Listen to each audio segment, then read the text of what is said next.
नमस्कार दोस्तों, SR news में आप सभी का स्वागत है। मैं रिंकू यादव।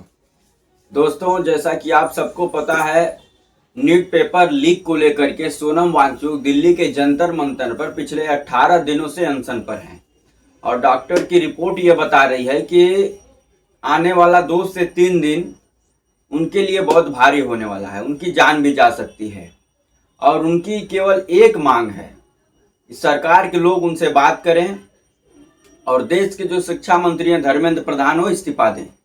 बस इतनी सी मांग है। लेकिन पिछले 18 दिनों से वो भूख हड़ताल पर बैठे हैं। उनकी तबीयत दिन पर दिन बिगड़ती जा रही है।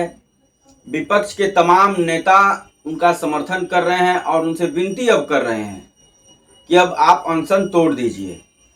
लेकिन सरकार की तरफ से एक बार भी बात करने की कोशिश सोनम वांगचुक से नहीं की गई है और उनकी बात मानने की बात तो बहुत दूर की है। तो मोदी सरकार जो है ये अंग्रेजों को भी पीछे छोड़ दिया है। जब हमारा देश गुलाम था उस दौरान यदि महात्मा गांधी अनशन करते थे किसी भी बात को लेकर के, जो उस जमाने के जो अंग्रेज थे, जो तानाशाह थे, जो भारत पर राज करते थे, वो भी महात्मा गांधी के पास आते थे, उनकी बातों को सुनते थे, उस पर विचार करते थे और महात्मा गांधी की बात मानते थे। लेकिन ये मोदी सरकार तो उन अंग्रेजों को भी पीछे छोड़ दिया है। बात करना तो दूर की बात है, सोनम वांगचुक से इस मुद्दे पर ही बात करना नहीं चाहती है। उल्टा आरोप ये लगा रही है कि ये जो लोग धरना स्थल पर धरना कर रहे हैं या भूख हड़ताल कर रहे हैं या जो उनका समर्थन कर रहे हैं, ये लोग देश को अस्थिर करना चाहते हैं। ये लोग विदेशी ताकतों के हाथ में खेल रहे हैं। और धर्मेंद्र प्रधान ने तो एक दिन प्रेस कॉन्फ्रेंस करते हुए इन सभी लोगों को पाकिस्तान और अमेरिका का एजेंट तक बता दिया। आप सोच सकते हैं कि देश में मोदी सरकार की तानाशाही किस लेवल तक जा चुकी है। ना वो युवाओं की बात सुन रहे हैं, ना किसानों की बात सुन रहे हैं और ना ही देश में किसी भी संस्थाओं को वो लोग स्वतंत्र छोड़े हैं। सब संस्था के ऊपर मोदी सरकार का कब्जा हो चुका है। किसान अपनी बात करेंगे तो उनको खालिस्तानी बता दिया जाता है। बेरोजगार युवा अपने लिए अगर नौकरी मांगते हैं, प्रोटेस्ट करते हैं, सरकार से मांग करते हैं तो उनके ऊपर लाठी चार्ज होता है। तो मोदी सरकार अब पूरी तरीके से हिटलरशाही रवैये में आ गई है।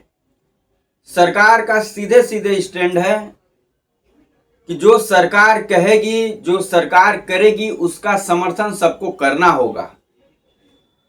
यदि समर्थन जो नहीं करता है उसको पाकिस्तानी, खालिस्तानी, आतंकवादी, नक्सलवादी बता करके उसको जेलों में ठूस दिया जाएगा।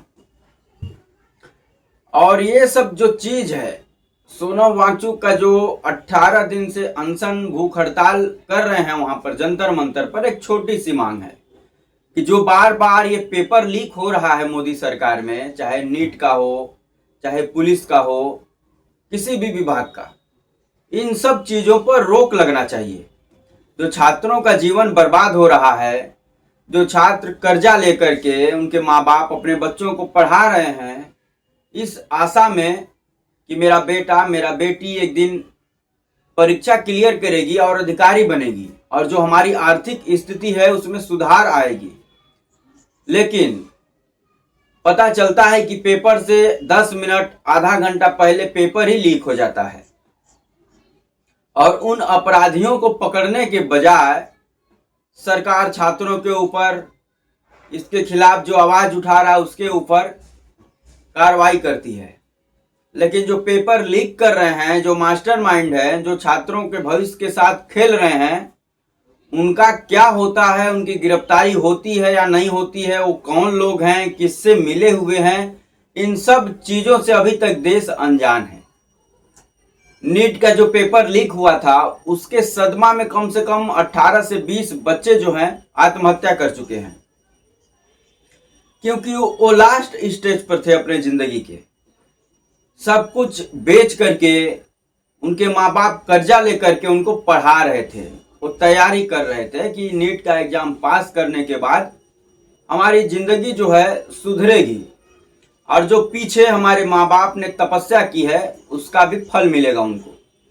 लेकिन अचानक से पेपर लीक हो जाता है और उसके सदमा में, ताकि बच्चों को लगता है कि अब जिंदगी बर्बाद हो चुकी है, मोदी सरकार जो सत्ता में बैठी है पिछले 12-13 सालों से, ये कुछ नहीं कर रही है, वो आत्महत्या कर लेते हैं। और उसी चीज को लेकर के सोनम वांगचुक दिल्ली के जंतर मंतर पर भूख हड़ताल किए हुए हैं।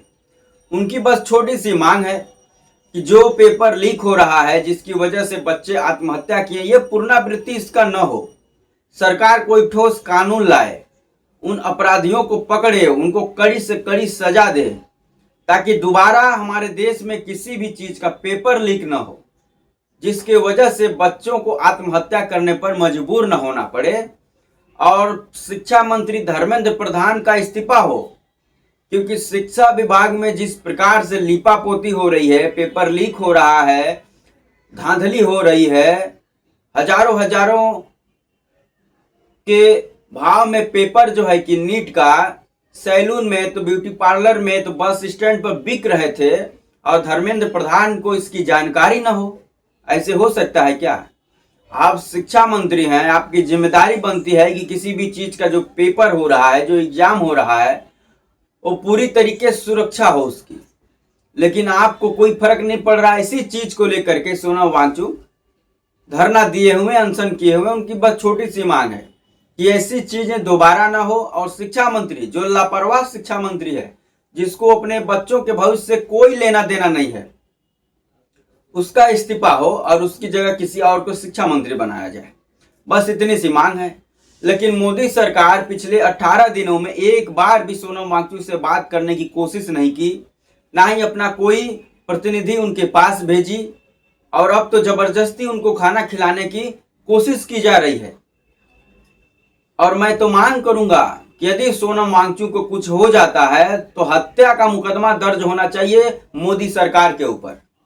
जिस प्रकार से, जिस लापरवाही के साथ मोदी सरकार काम कर रही है, यदि जो डॉक्टरों का जो रिपोर्ट बता रहा है कि 2 से 3 दिन बहुत भारी होने वाला है सोनम वांगचुक के लिए, और इसी को देखते हुए विपक्ष के जितने भी नेता हों, चाहे अखिलेश यादव हों, चाहे अरविंद केजरीवाल हों, चाहे ममता बनर्जी हो, चाहे चंद्रशेखर रावण हो, तमाम नेता जो विपक्ष के हैं, उन लोगों ने तो सोनम वांगचुक से विनती की है कि अब आप अपना भूख हड़ताल को खत्म करिए और मोदी सरकार से लड़ने के लिए, मोदी सरकार को सबक सिखाने के लिए आप जैसे योद्धाओं को जिंदा रहना बहुत जरूरी है। लेकिन इसके बावजूद भी सोनम वांगचुक भी अपने जिद पर अड़े हुए हैं और उधर सरकार अपने जिद पर अड़ी हुई है, और इसका कारण आने वाला 2-3 दिन में बहुत भारी पड़ने वाला है। तो दोस्तों, आप सबकी क्या राय है? क्या मोदी सरकार सोनम वांगचुक से बात नहीं करके ठीक कर रही है या गलत कर रही है? इसके बारे में कमेंट कर जरूर बताएं। क्या सोनम वांगचुक को भूख हड़ताल खत्म करके मोदी सरकार से लड़ने के लिए अब देश में एक माहौल बनाना चाहिए? इसके बारे में भी कमेंट कर जरूर बताएं। क्या धर्मेंद्र प्रधान को इस्तीफा दे देना चाहिए या नहीं देना चाहिए? इसके बारे में भी आप लोग कमेंट कर अपनी राय दे सकते हैं। वीडियो पर अगर नए हैं तो सब्सक्राइब कर दें चैनल को, वीडियो अच्छा लगे तो शेयर कर दें और लाइक करना ना भूलें। जय हिंद, वंदे मातरम।